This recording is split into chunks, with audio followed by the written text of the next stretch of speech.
Hello friends, welcome to SQL Server tutorial. In this video, we will learn about read committed transaction isolation level. In this video, we will learn about read committed transaction isolation level.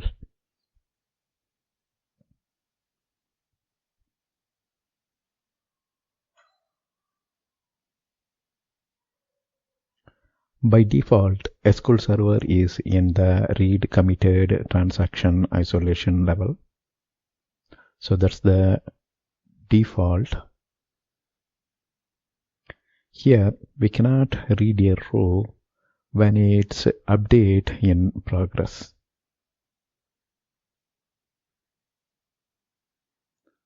So that means here, let's state that we have a row and the row update is going on. Right? We cannot read a row when its update is in progress. That means here we are talking about the exclusive lock. So in read committed transaction isolation level, exclusive lock is occurred when update is in progress. This means the select can see only the committed rows.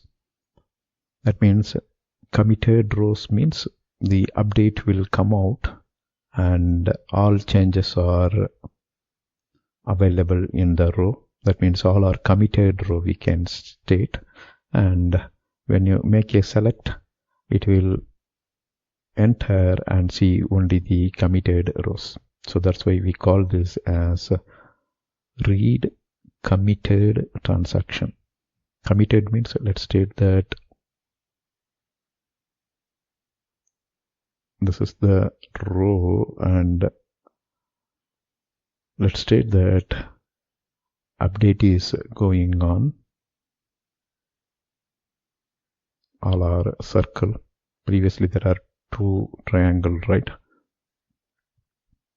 And the intermediate stage here is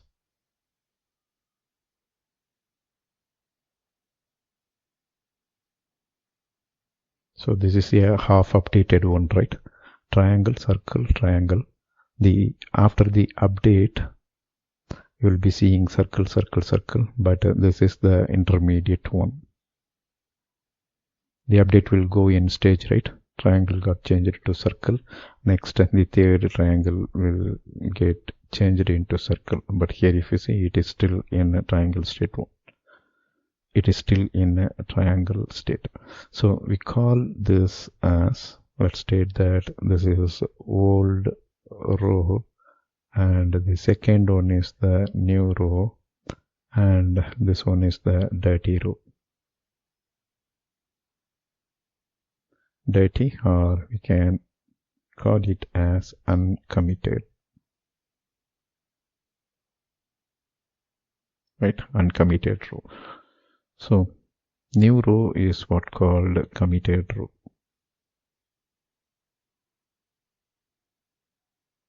Because change is reflected to the database. So read committed transaction isolation level. Now you know the meaning of it. Read committed means once update is initiated, update should progress fully and it should be committed to the database. After that only read will progress on that specific row. So that's why we call it as read committed transaction isolation, and that is achieved through exclusive lock. So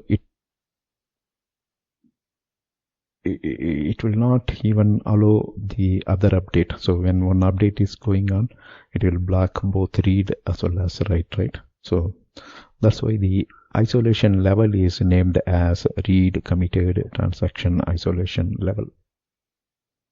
Let us explore this with an example. Now it's demo time.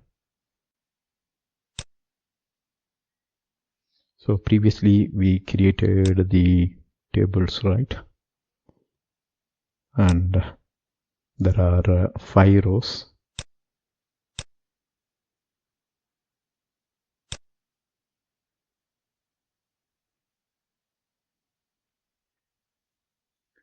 Here we are using the SA account, right? Now let's create one more management studio to mimic the multi-user environment.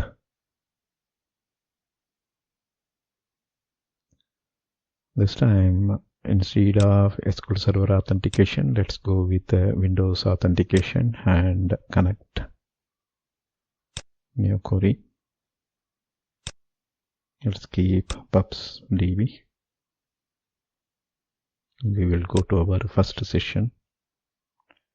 Here, if you see, this is our connection 1 SA account, begin transaction. And here we are not committing it. That means the specific row. Here if you see, we are trying to update row 102, right? Percentage mark, we are changing it from 77 to 81. So this is the old row 77, and the new row will have a percentage mark of 81. That will be the committed row. So since here we are starting the begin transaction, it will expect transaction to be committed. Otherwise, this specific row is still treated as a dirty row. Now let's just execute this, and if you see, I purposefully selected begin transaction and update statement. I haven't selected the commit transaction. That means here update will progress, but the row will not be committed. Now let's execute this. One row affected, right? So row 102 is now locked by means of exclusive lock.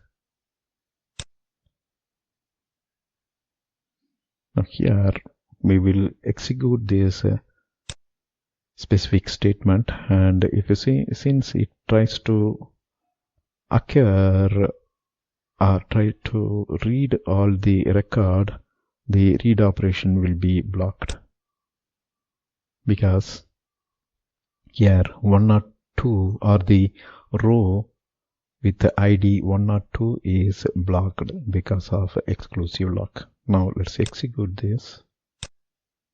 And if you see, here we are seeing the query is still executing.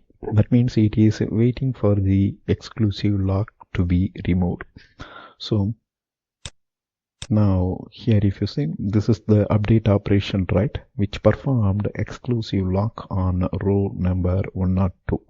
Now let's execute this commit transaction.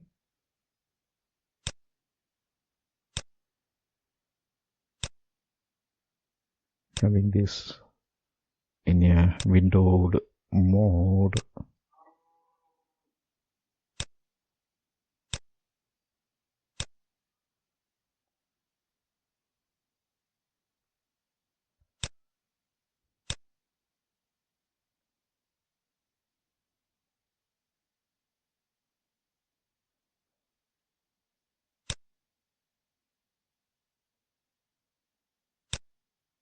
So it is still blocked, right? I am doing the adjustment here. I haven't yet executed. Now, the moment I execute the commit transaction, you can see the log get released and it will display the select statement. Let me execute it. And if you see, because this commit transaction will release the row 102 and the select operation will proceed. So just now you saw the demo. Thank you for watching. Bye.